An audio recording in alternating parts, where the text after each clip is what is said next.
So first, a welcome to everybody for coming. And secondly, a welcome to Bryony May, who's our invited guest speaker for this evening's lecture. Bryony is a very much traveled researcher, lecturer, artist, performer, and all of that. And I think we're in for a rather wonderful treat of experiences in her talk about the Maypole.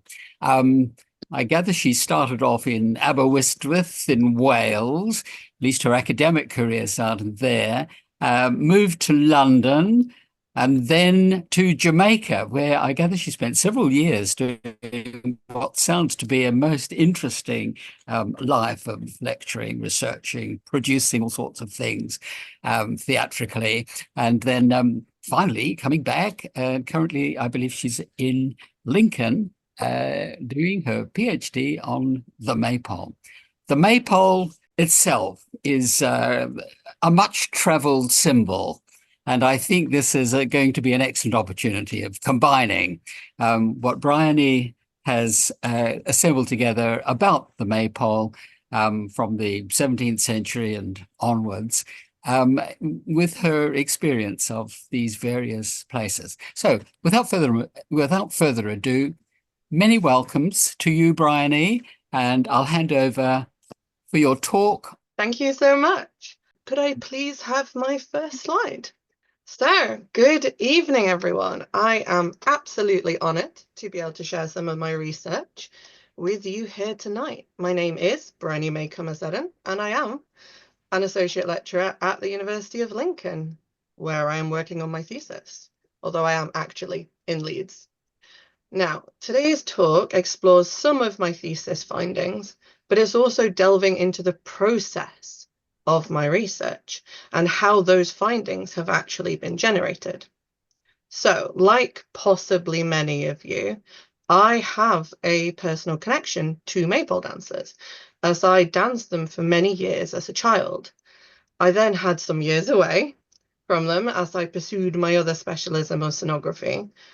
However, it was in my work of theatre design that I was brought back round again to Maypole dancers, because it was while I was working in Jamaica that I was introduced to Jamaican Maypole dancers through a colleague's module on folk performance. Aha, says I, that is very interesting. And my experience of learning the dance, the Maypole dance myself, had not really gone into the history of Maypole dancers at all, or their prevalence around the world, apparently. So my only frame of reference for this Maypole dance in Jamaica that I was seeing was the British form that I had been taught. I was intrigued, though, and that's what sparked my initial research, which led to the PhD that I am so close, finally, to finishing. Now, my thesis, for those who are wondering, is entitled Maypole Traditions as Microcosm, Performing Politics, Moralities and Identities in 17th Century England. And you'll note there that my title specifies Maypole traditions, not just Maypole dances. And for my research, I've defined that as inclusive of the Maypole dance, the Maypole object, and all associated traditions, ceremonies, or folk knowledge. Now, I've structured this talk a little bit like stepping stones, so I can lead you through some of my research journey. But obviously, if there is more you'd like to know about, there is a Q&A at the end. I am always contactable through my website, and I'm always up for chatting Maypole. So, our starting point is, what is Maypole dancing now? Well, there is a lot of variation there, but nowadays in the UK, it is generally understood to be a pole, Maypole, with ribbons attached to the top, and those ribbons are used to create weavings through the movements of those dancers. If I could have my next slide, please. I have a short video to demonstrate this. It was taken at the Glastonbury Beltane celebrations in 2019 by yours truly, so please enjoy the cinematography of this. So, over the course of my research, I've talked to a lot of people about maypole dancers. And overall, when people think of maypole dancing, they think of some variation on the structure you can see here. Maypole, ribbons, circling dance. And though they often think about it in a primary school context, whereas this one is a neo-pagan context. But I've found it's quite often thought of as being a primarily or even uniquely British dance. Well, when I did my initial research, I knew that wasn't the case because, of course, I'd returned to it knowing about this Jamaican maypole dance. And as I did my initial sweep, specifically looking into maypole dances, it became abundantly clear that dances specifically called maypole dances could be found in many countries. The thing is, as my research progressed into the doctorate, it also became clear that there was a substantial amount of linguistic variation between maypole dances and maypole dance equivalents. So dances with similar aesthetics or possible shared origins, interrelated histories, or cultural uses. And that's where, the next slide, please, this map comes in. Now, this map is by absolutely no means definitive. Okay, my research narrowed in scope before it could really be finished. I do hope to finish it in the future, though. But it does show that maypole dancers and maypole-like dancers are prevalent worldwide. And I know I was very surprised by the number of countries that I was putting in green when I was looking into this. Now, yeah. Now, only some of these dances can be traced to the British form of maypole dance that a lot of us are familiar with. And I call that the genealogies of dance, as while it is sometimes clear what a parent maypole dance was, it has since been mixed with other cultural forms, sensibilities, other cultural dances, and it's become its own fully fledged and completely distinct dance form. And all of these deserve sustained study, though obviously I don't have time to do that all at once. Right, so there are some places with very clear influence from British maypole dance forms, and they include places like the USA, Canada, Australia, very expected places. But we also see places like Japan on that list. I even saw a video of maypole dance in North Korea, which was a big surprise to me, I must tell you. So we have those, but on the other hand, we also see, for example, a lot of Southern America being influenced by the Spanish and Portuguese forms, like Palo de Mayo, which we also see in Nicaragua.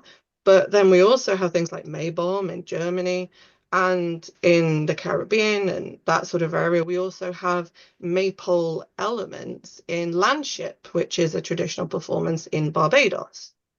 And those are just a few. I mean, there really is hugely prevalent. Now, all of these different types bear some resemblance to what we think of as maypole dance. But without future research and further looking into this, knowing which of those similarities are due to shared histories and which were cases of convergent evolution, shall we say, is unclear. Now, what we also see here is the first issue in defining maypole dance, because not all of these forms use ribbons. Not all of them happen at the same time of year. Not all of them are danced by similar people, and they're not all danced for similar reasons. And a maypole can be standing without there being a dance. So to understand the differences, we must look at the dance's history. And there is a lot that needs to be unpacked there. Maypole dancers are underrepresented in academia, even in the areas of folk dance and intangible heritage, though arguably maypole traditions more widely also have tangible heritage elements. And the work I'm doing is only the first steps in the journey to correct that. Now, it's also worth noting that there is a lot of misinformation about maypole dancers, especially maypole dance history, And that misinformation has been around for a while, some of it since the 16th and 17th centuries even. And that's drastically impacted how we're thinking about Maypole dances now. So, Maypole dance history. And from here, I really will be focusing specifically on English Maypole dance, since that is my area. So when were the first Maypole dances in England? And that's a great question. And the answer is we're not really sure, frankly. But it's really important to acknowledge that we're not really sure, for reasons that will get clearer and clearer as we go through this talk, and the work of reconstructing that dance.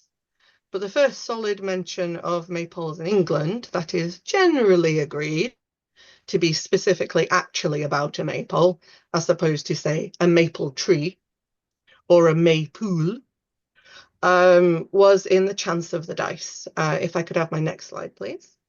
I've included the relevant verse for you. And you'll see as we go through that I've done some highlighting in green for the important bits. And if you're wondering, yes, it is definitely an innuendo. So, this piece was originally attributed to Chaucer. However, it is now considered to be of anonymous authorship and was written somewhere in the area of the 14th to the 15th century.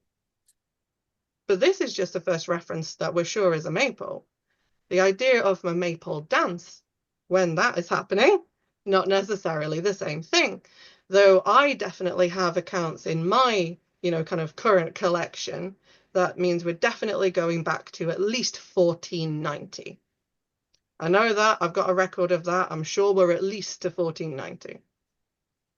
But we do know that there were definitely maypole dances in the 17th century. And we know this in part due to the maypole dance and the wider maypole traditions being not only the center of religio-political controversies, which I find very exciting, but also because they were a really significant part of popular culture.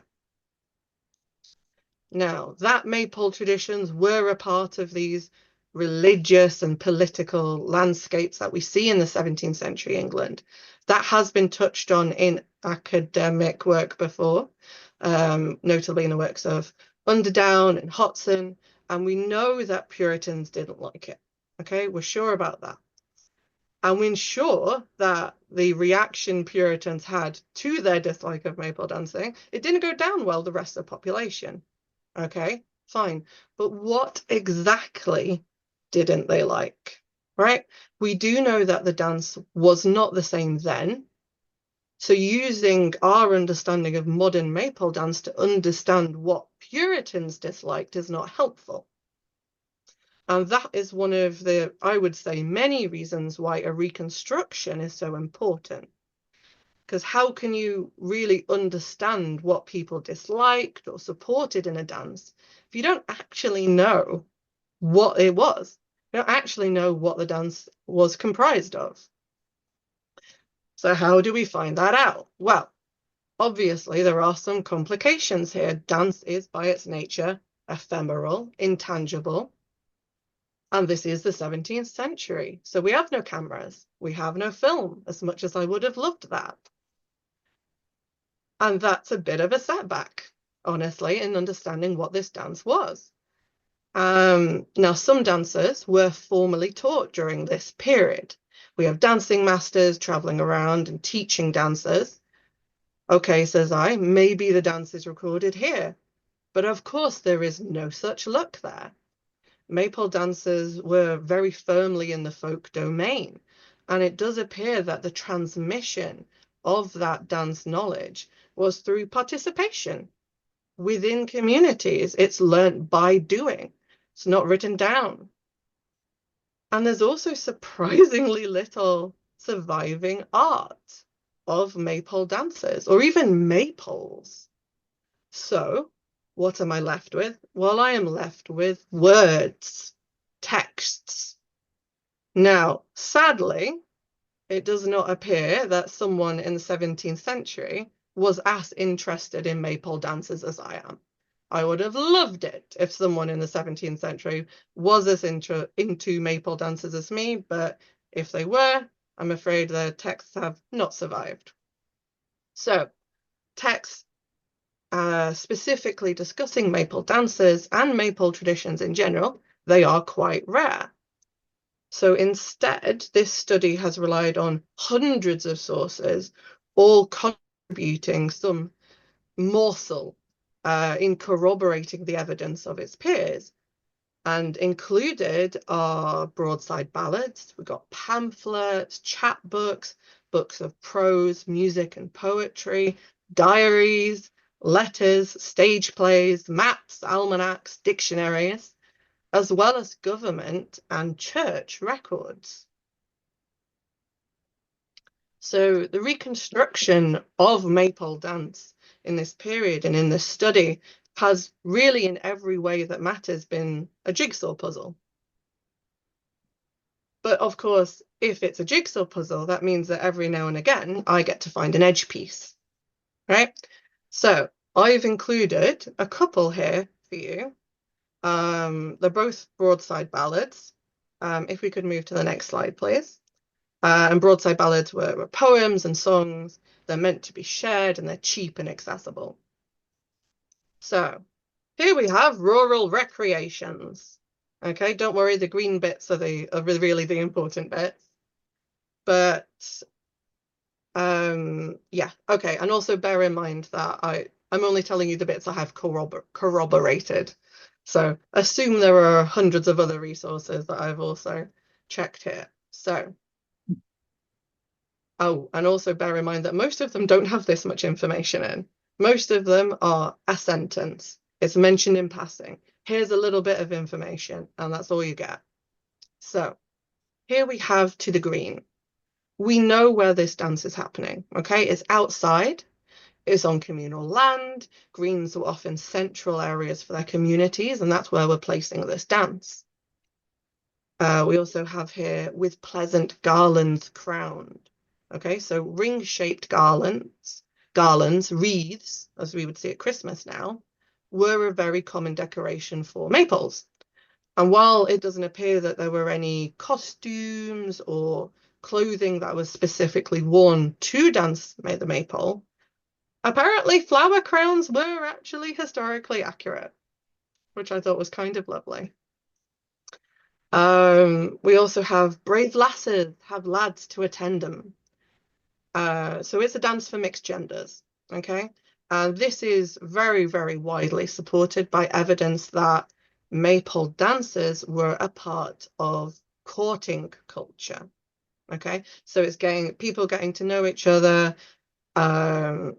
in that kind of almost safe space. Now, brave lasses have lads to attend them. Oh, no, is that the one I just said? Yes, it is. The country dances for pleasure, a cheerful strain. So this is telling us something about the atmosphere of the dance and some of why they were dancing. Dancing's fun. It's a good time. That's a good enough reason to dance. We also have jig it about, dance around, which is alluding to the motion of this dance around the maypole in a circle. And it's also giving us some idea of the tempo of the dance that we're working with because we're equating it here to a jig. We have tabor, do play, and pipe and fiddler, which is helping us understand the music that we were dancing to. And some of you may also be happy to know that bagpipes were also quite commonly referred to as the music for maypole dances, which is a delightful image. We also have here, we thump it away and turn and meet our lasses to kiss them, dance about in and out, turn and kiss, and then for a greeting.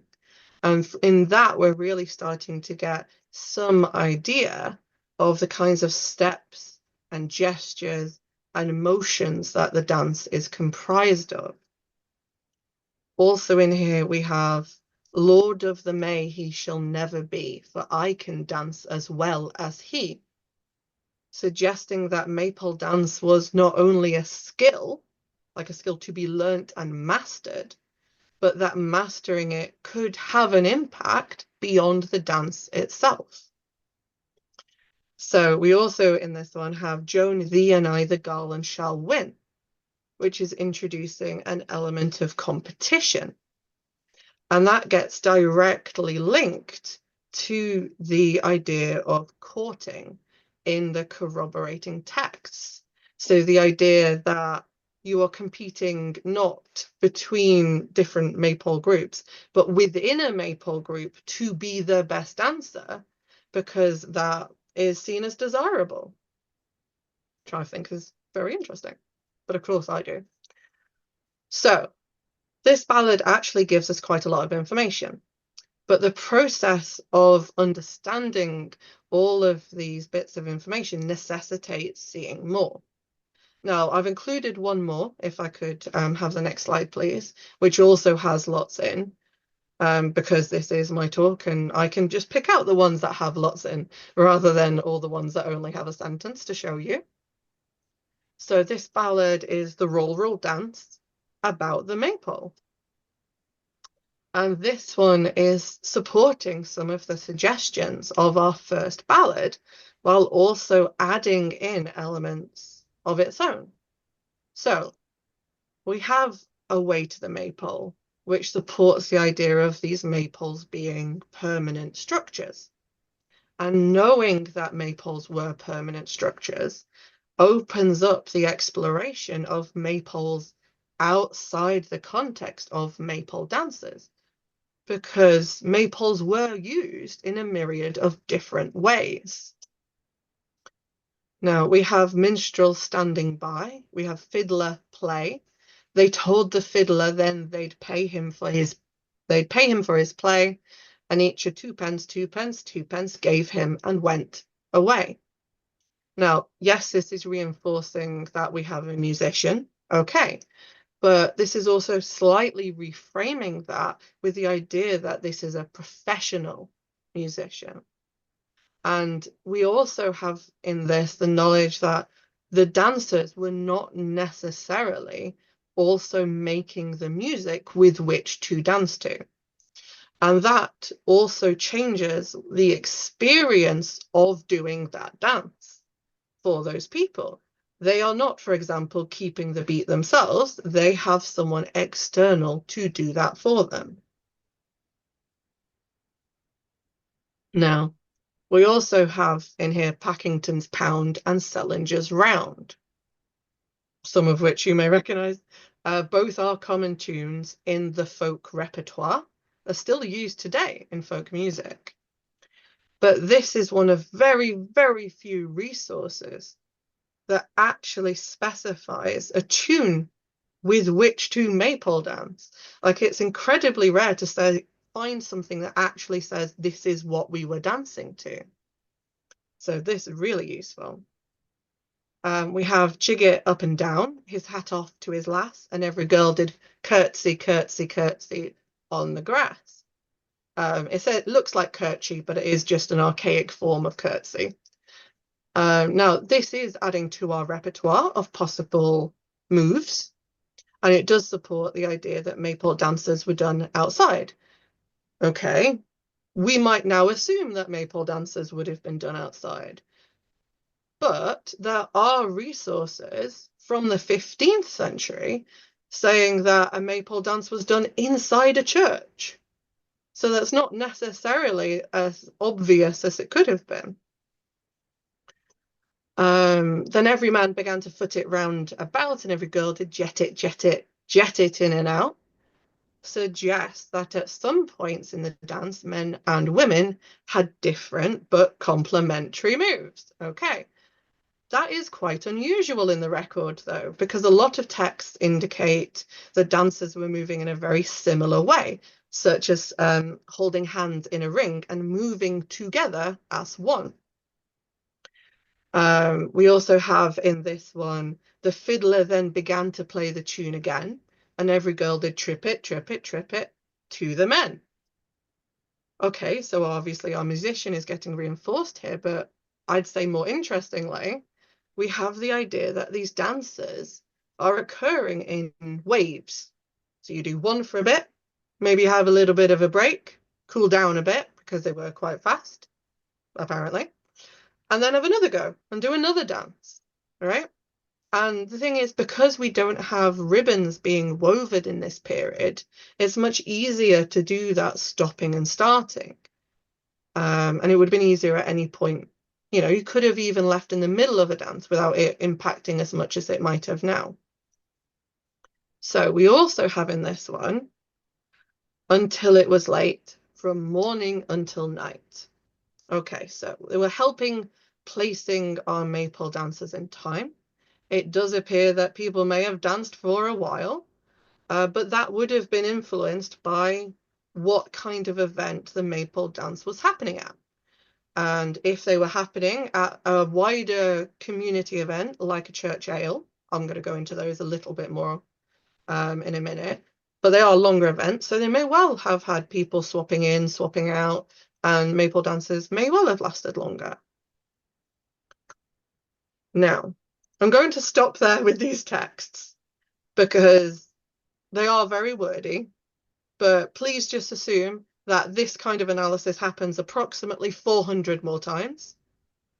Because that's the kind of number of texts I'm dealing with. And that's how I'm creating this image of Maypole traditions and the Maypole traditions explored in my thesis, but I'm not going to go over this 400 more times with you, which I'm sure you're very happy about. So, obviously, there are issues with this type of reconstruction. It inherently relies on authors telling the truth, okay, for one, and no author is truly objective. Now, occasionally, a writer will say something that would objectively be really interesting, and it would open up an entire exciting avenue of exploration, but it's just not supported by any of the other contemporary sources, which is obviously very disappointing. But many of the surviving texts that are actually discussing maypole dances were penned by the tradition's detractors. So they also need to be taken with a pinch of salt. Now, despite this, because there are so many hundreds of sources in use to make this image, we still end up with the generating an idea of what that is, using positive, negative, and neutral perspectives, because that does create a consensus about what the dance's aesthetic and its constituent parts were, even if there was a difference of opinion on what the dance meant or what the dance was for and the morality of the dance, which I will go into a bit more in a minute. Now, the picture of maypole dances the surviving sources create is of a circle dance around a maypole with energetic circling motions, spinning as a group, hand in hand, people passing or weaving through each other, though again, not with ribbons, turning to the people on either side of them, and possibly also including clapping or stomping the ground at various points.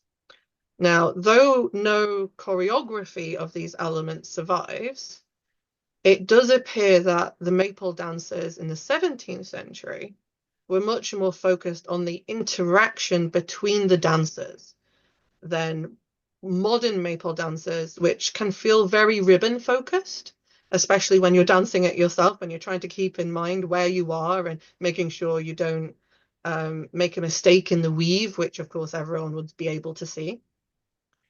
So it's much more interaction focused. It's also worth bearing in mind that because this 17th century maypole dance doesn't have this ribbon weaving element, there's also much more opportunity for spontaneity and personal flourishes. So it's quite possible that those may have been included as well, especially considering that there is this competitive element.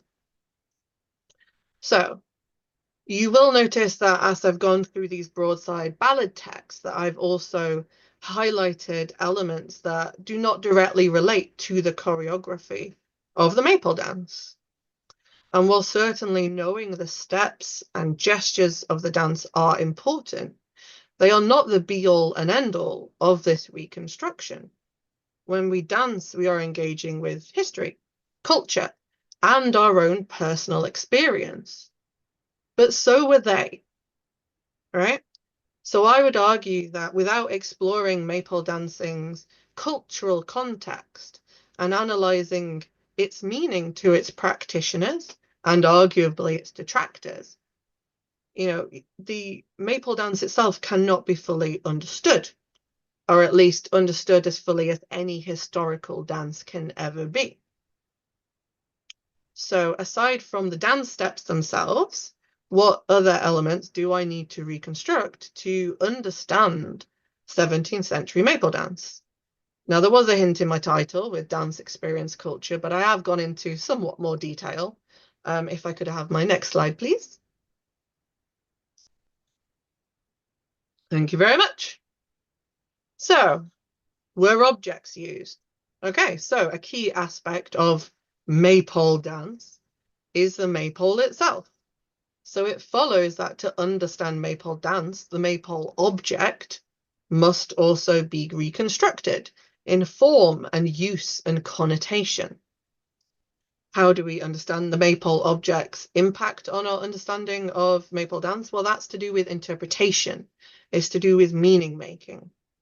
So, for example, your understanding of a dance would be different if I said the dancers were dancing holding batons made of wood and metal. Then it might be if I said these were dancers who were dancing with swords, right? Objectively, it's the same materials, but they have different connotations. And the object is imbued with meaning, is imbued with history, and it's imbued with your personal understanding of its practical and intended uses. So the Maypole object has changed significantly since the 17th century, and the surviving sources show it was a multi-purpose object. Though there are exceptions now, like the Maypole at Berwick in Elmet, which is a much more traditional style, modern Maypoles tend to only be set up to dance around, and then they're stored away again. But that means they're only interacted with in a dance context. 17th century Maypoles were more permanent than that, and though they were often replaced on or around May Day, they're also usually really tall, and because of that, they were consistently used as landmarks because, it's tall, it's consistently present, it's central. Why wouldn't you use it as a landmark? That makes complete sense. Maypoles, though, were also used in acts of protest and acts of mockery. But they were used in this way almost exclusively in pro-royalist, anti-Puritan contexts, and sometimes even specifically against a local Puritan individually. So all of these connotations would then have got linked to the Maypole dance. And that is one of the ways that we start to see Maypole dances get politicized. So sources suggest that the transport of the Maypole may have had repeated elements that verge on ceremony, but this may have varied between communities, and the Maypole we have the most information on, which is the Maypole in the Strand, was anomalous in many ways. Many of the more ceremonial aspects of its raising were due to its place as part of the restoration of the monarchy celebrations, rather than because it had inherent qualities or requirements because it was a Maypole. It was, however, danced around, specifically by Morris dancers, which is very interesting. Now, we have already mentioned garlanding a little bit, but the importance of garlanding is not only in its decoration, it's also in the act of creating garlands, and that tends to get overlooked. There is a lot of writing about going a-maying, which is collecting flowers and foliage in the woods and getting a bit frisky about it. But whether in competitive use or not, garlanding the maypole was an important part of preparing the maypole prior to the dances. And maybe it wouldn't have happened for every dance, especially if they were a bit impromptu, but it does appear to have happened consistently for major celebrations. And there is a case where there was a farmer who opposed the flooding of his land, in part because it would kill the flowers that his daughters were using to decorate the maypole with, which is very sweet, I think. Now, were there any other traditions associated with maypole dances? Yes, absolutely. We've talked a little bit about bringing in the May, and we've talked about garlanding, which objectively can be considered traditions in their own rights. But in the broadside ballads we looked at just before, we also had a link to the May King and the May Queen traditions. Now, the May Queen traditions have survived a little bit better than the May King, but both were temporary authorities over Maytime celebrations. So it's exciting to see that skill in maypole dance may have impacted who got chosen for these important social roles.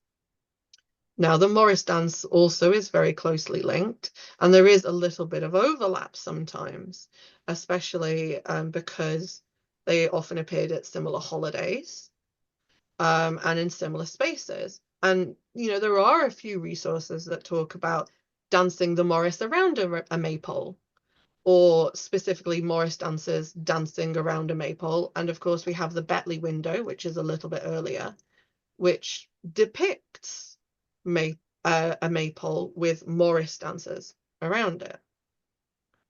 Now, who was dancing is, I think, a very important question. Well, it's actually one of the bits that's easier to answer, because maypole dancing was very firmly placed as for peasant and lower classes. Now, while no one appears to have been overtly banned from dancing the maypole dance, it is framed as a dance that is not for nobles, right? Almost as an antithesis to court dances that were happening during the same time. But at the same time, it's also clear that nobles wouldn't have been caught dead dancing the maypole, right? Absolutely not going to happen. You know, that's, you know, well below their station. But what that means is that unless someone had a specific reason not to want to dance, because they were noble or, for example, Puritan, there were no clear barriers to maypole dancing. Now, based on the surviving sources, the group most often linked to maypole dancing is best characterized as the poor. Now, it is in this characterization that some of the politicizing of maypole dancers occurred, because maypole dancers then got equated with idleness. And that is a complaint we often see, specifically like talking about idleness and maypole dances together in Puritan texts. And of course, they weren't worried about idleness of rich people. They're only worried about idleness of poor people. Now, the thing is, people really wanted to dance, right? And there's a lot of documented pushback against the anti-maypole tradition legislation and enforcement of that legislation. In the few texts, oh, excuse me, one sec. Okay. In the few texts where reasons to continue maypole dances and maypole traditions were being overtly expressed, it appears that in some ways the traditions were almost a link between the practitioners and their ancestors. It's a bit of a connection. They talk about these traditions having happened beyond living memory. But also, I'd argue that the dance forms a part of their community's inheritance.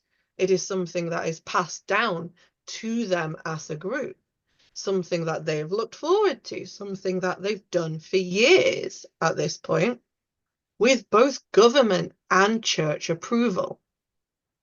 So it's understandable as we come into the 1700s that they didn't immediately want to give in to Puritan orders for a ban, or followed that ban once it was put into law. Now, though other elements of Maypole traditions appear to have been a bit more gender specific, the dance itself is almost always portrayed as having been performed by a group of mixed gender who were of marriageable age. Now, Maypole dance has clear links to courting. It has connotations of romance in the poetry, but also, depending on who you're talking to, promiscuity. Now, Puritan texts in particular populated Maypole traditions and Maypole dances with those of the lowest social status and general disrepute. Now, a good example of this comes from the Maypole speech to a traveller, which is actually written from the perspective of the Maypole itself. So, I have a mighty retinue, the scum of all the rascal crew, of fiddlers, pedlars, jailscape slaves, of tinkers, turncoats, tosspot knaves, with thieves and scape-thrifts many a one, with bouncing Bess and jolly Joan, the hobby horse doth hither prance, Maid Mariam and the Morris dance. Now, this text, which we'll actually see a little bit later on, because I have included a picture of it, is not exactly written without bias, okay?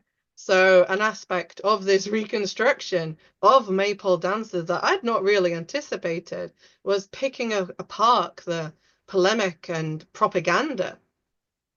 And the vast majority of these polemic texts were anti-Maypole dance. Now, were the people who were dancing the Maypole all thieves? No, of course not. But without the cross-examination of these hundreds of texts, it would be very easy to think that just by dint of the sheer volume of anti-Maypole tradition texts. Now, when was Maypole dance danced?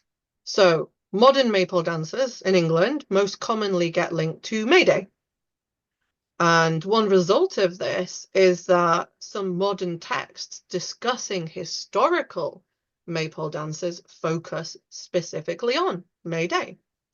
But that was not the only time that Maypole was actually being danced in the 17th century. When you put together all of these surviving resources, you see that Maypole dances were happening all throughout the summer, and that Maypoles themselves were being interacted with, or raised even, throughout the year.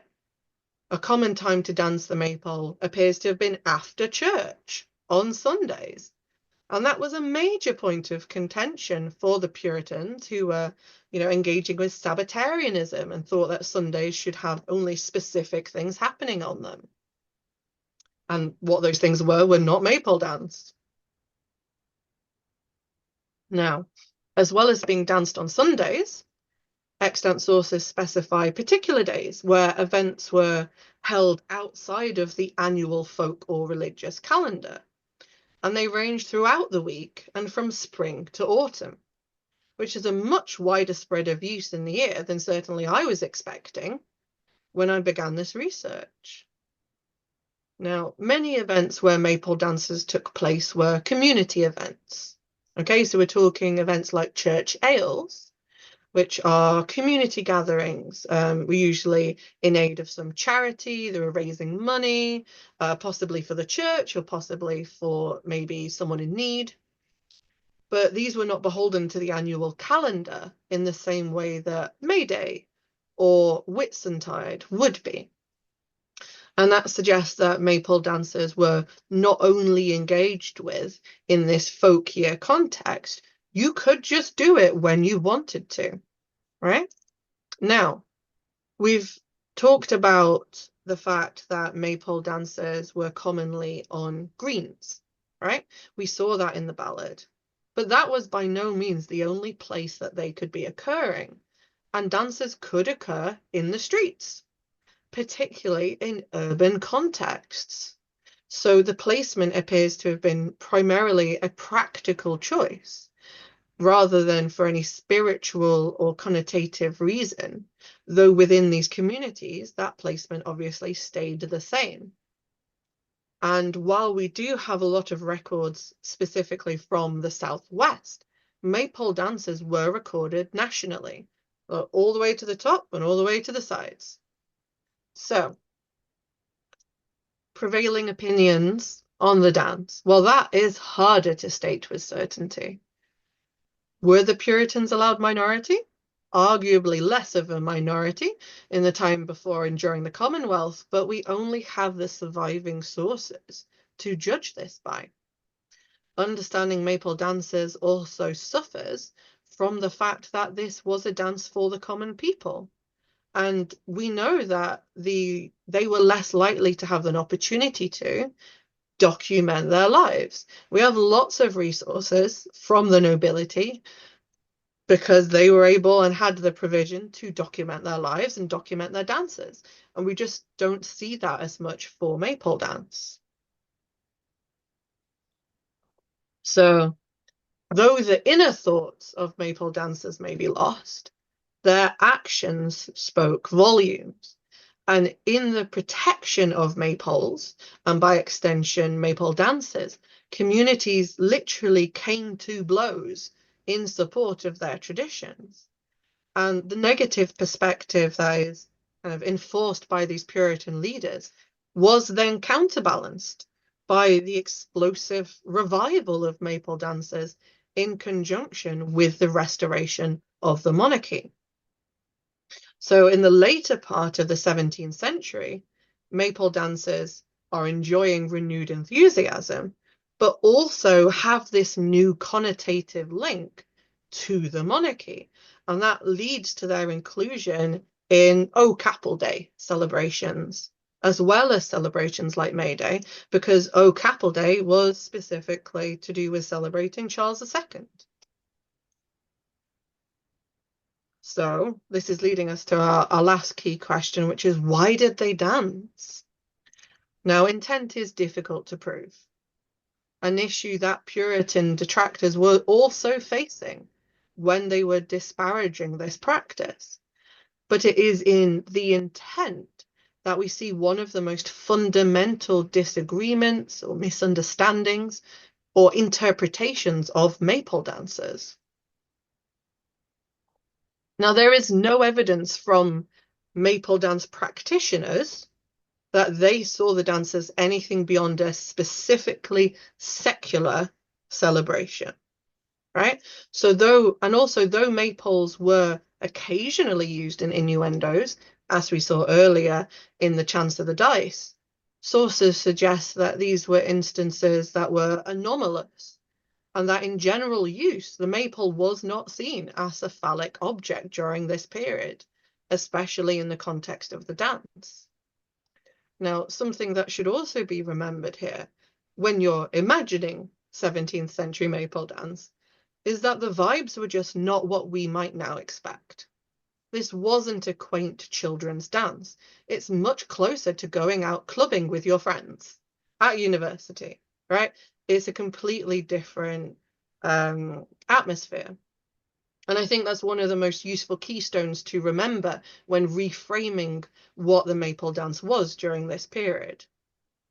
Now, it is very clear from their texts that Puritans were not seeing Maypole dances as secular. Okay? Instead, they were framing the dance as idolatrous. The Maypole, a heathen idol. The Maypole dance, idol worship. Now, I will temper this by saying that the Puritan views of Maypole traditions were very nuanced. They're much more nuanced in my thesis, but with many composite parts and arguments, and I can only present to you here a very distilled version of their points, though that may, of course, still be reductionist. Could I have the next slide, please? Now, a central point, which was integral to this disagreement about Maypole dances, was in the origin and intent of the dance itself. irrelevant to how Maypole dance practitioners were actually engaging with the dance. Puritan perception of the dance was that the Maypole was, and I am quoting here, where scorners of God's saints have danced themselves giddy, and that practitioners, also quoting, have so polluted that holy day, their Lord's day, so polluted it, as the heathen never did their days sacred to their gods. For they thrust forth these pastors that were not so brutish as themselves, and set up a minstrel in his stead, and a Maypole, and gave free liberty to all that would the minstrel to play, and the people to dance before it. And we do see in some of these sources that they're relating the Maypole to, for example, the golden bull in the Bible. So we're having very clear links to that kind of idolatrous heathen imagery. And when they're talking about that kind of idolatry, that heathenism, that paganism, it's not Celtic and it's not Norse that they're talking about. It is specifically Roman. Okay, and it's not just Roman generalized. The Maypole dancers and the Maypole was specifically linked to Flora, Roman goddess of flowers. Now, in the words of Philomath, they would celebrate the 1st of May, and I'm quoting here, with music and garlands, and the country people by dancing round maypoles, and so keep up the relics of the Roman floralia, celebrated with green boughs and flowers, to the famous strumpet, Chloris Flora, who dying bequeathed all her riches to the city of Rome. Now, an important bit of context here is that Flora has two origin myths. Okay, so one is as the goddess of flowers, and the other is as a well-off sex worker who was venerated and deified after her death to legitimize the celebrations that were occurring because she had bequeathed this huge amount of money to Rome, specifically to have an annual party on her day. So we have these two warring perspectives, and the Puritans are very, very clearly focusing specifically on Flora as sex worker. So the conversations around Flora that are some of the most interesting are just, they're so interesting to me because she's so present, right? She's so often related to 17th century discussions, but we hardly think of Flora now. Like, she's hardly even included in pantheons. Now, whether Maypole dancers actually descended from the Roman floralia is as yet unclear, right? But this framing and this use of early Christian writers who were recording floralia at the time to support these Puritan points, they're really prevalent during this period, right? So in the words of Thomas Hall, that whose rise, root, and original is evil, that thing cannot be good. But the rise, root, and original of May games is evil. Ergo, they cannot be good. So, intrinsically, the evidence suggests that England has these two groups viewing the same dance with diametrically opposed perspectives. So for one side, we have this Maypole dance that is an innocent recreation, an opportunity to socialize and court and reinforce community bonds. Whereas for the other side, we have this exactly the same dance that not only demonstrates the sins of its practitioners, their idolatrous, idle, and heathen ways, but also invited others to sin, making the dance an active threat to both their own and their fellows' chance at eternal life. Now, the more I have researched Maypole dancers, the more I have found that Maypole traditions in general refuse to be quantified in black and white. All elements throughout the century were in a state of flux, remediated the tradition's use and meaning. They were also often the site of satire, both in real life and on the page. which of course links into those ideas of protest and mockery. And these are aspects of Maypole traditions that have fallen out of use now, but would have provided integral context to the dance then. So we now have an idea of the dance and its context. So why is that helpful? So what we're doing is we're demonstrating that Maypole dances and Maypole traditions more widely were much more embedded in the social life and popular culture of 17th century England than otherwise we may have assumed. There is evidence of Maypole traditions being financially supported by the church prior to the 17th century. And knowing that it was so embedded allows us to reevaluate the banning of maypoles, for example, and by extension, Maypole dances in England.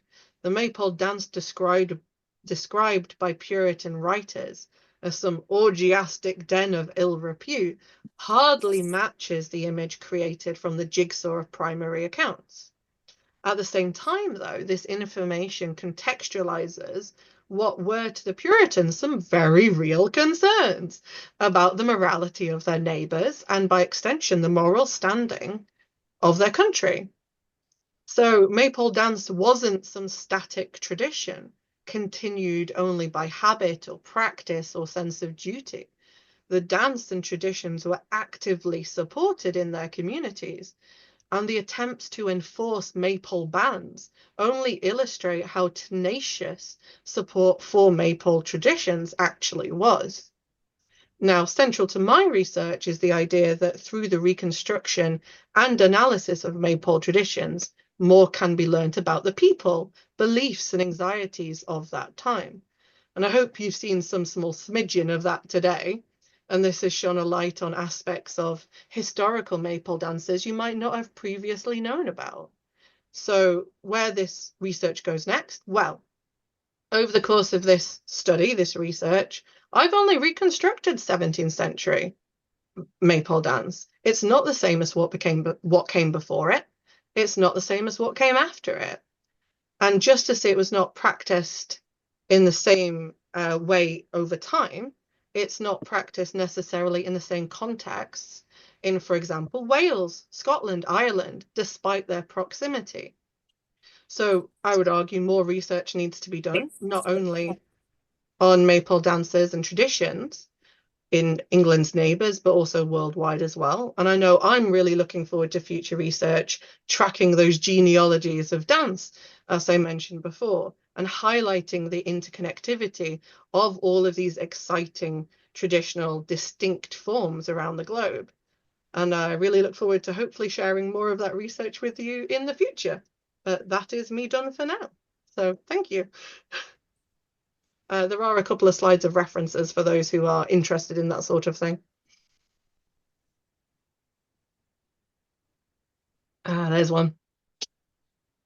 And there's another one as well. Obviously, the thesis reference list is substantially longer, but it'd be a bit ridiculous to put all of those on here.